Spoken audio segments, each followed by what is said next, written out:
বৃহস্পতিবার বিজয় কুমার স্কুল প্রাঙ্গণে একটি স্বচ্ছতা ক্লাবের শুভ উদ্বোধন করেন দীপক মজুমদার। তাছাড়া উপস্থিত ছিলেন পুর নিগমের কমিশনার শৈলেশ যাদব, কর্পোরেটর রত্না দত্ত সহ অন্যান্যরা। স্বচ্ছতা ক্লাব কেন্দ্রীয় সরকারের একটি উদ্যোগ। প্রত্যেক বিদ্যালয়েরই ছোট ছোট ছেলে মেয়েরা পড়াশোনা করতে আসে এবং দিনের একটি বৃহত্তর অংশ বিদ্যালয়ে অতিবাহিত করে। তাই স্বচ্ছতা ও স্বাস্থ্য সম্পদকে অবহিত করার একটি উপযুক্ত জায়গা হলো বিদ্যালয়। কেন্দ্রীয় এবং স্বাস্থ্য সরকারের এই মহান চিন্তাভাবনা মাথায় রেখে আগরতলা পুর নিগম বিভিন্ন বিদ্যালয়ে স্বচ্ছতা ক্লাবের উদ্বোধন করার চিন্তাভাবনা এনেছে।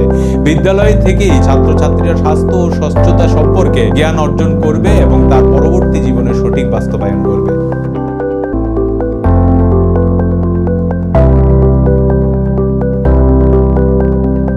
মূলত উদ্দেশ্য হচ্ছে ছোট ছোট ছাত্রছাত্রী বা ছেলে মেয়েদের ছোটবেলা থেকে পড়াশোনার পাশাপাশি নিজেকে সুস্থ রাখা এবং নিজের বাড়ি, নিজের বিদ্যালয় এবং নিজের শহর, নিজের সমাজ এবং রাষ্ট্রকে পরিচ্ছন্ন রাখার ক্ষেত্রে স্বচ্ছতা সম্বন্ধে সচেতন হওয়া,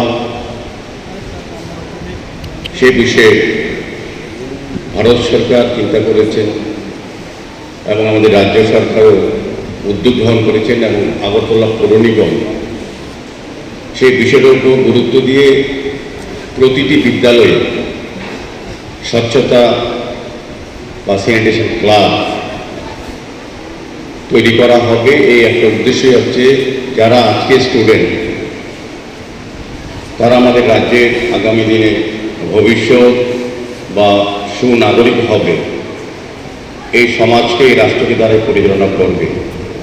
সেক্ষেত্রে তাদেরকে যেমন সুস্থ থাকতে হবে, সুস্থ থাকলে পড়াশোনা বা অন্যান্য কাজ করা যায়, সেভাবে নিজেকে তৈরি করতে হবে স্বচ্ছতার দিকে। নিজের মানসিক দিক দিয়ে স্বচ্ছতা আনতে হবে, পাশাপাশি নিজের বাড়ি বা গৃহস্থান বা বিদ্যালয় তাকেও সুস্থ রাখতে হবে, স্বচ্ছতা রাখতে হবে, পরিবেশ তৈরি করতে হবে। কারণ বিদ্যালয়ে স্টুডেন্টদের অধিকাংশ সময় বিদ্যালয়ে কাটানো হয়। তো বিদ্যালয়ের পরিবেশটা যদি সুন্দর থাকে, স্বচ্ছ থাকে, তবেই পড়াশোনা করা, শিক্ষা গ্রহণ করা অনেক সহজ। আজকে তার পাশাপাশি অন্য দুটি প্রোগ্রাম আছে। এটা স্বাস্থ্য বিষয়টি, এটা হচ্ছে ম্যালেরিয়া প্রাদুর্ভাব রক্ষা করা এবং ম্যালেরিয়া থেকে নিজেকে সুস্থ রাখা, দূরে রাখা। সেক্ষেত্রে কী কী করণীয় সে বিষয়েও আলোচনা করেছেন। এবং এটা আমরা জানি, যদি সুন্দর স্বচ্ছ পরিবেশ থাকে, স্বচ্ছ পানীয় জল আমরা যদি পান করতে পারি, পরিবেশ যদি নির্মল থাকে, তবে ম্যালেরিয়ার মতো এজন প্রাদুর্ভাব থেকে আমরা নিজেকে সরিয়ে এবং সুস্থ রাখতে পারি।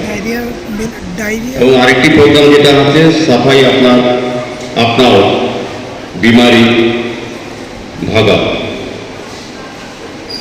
এই তিনটি বিষয়ের উপরে আজকে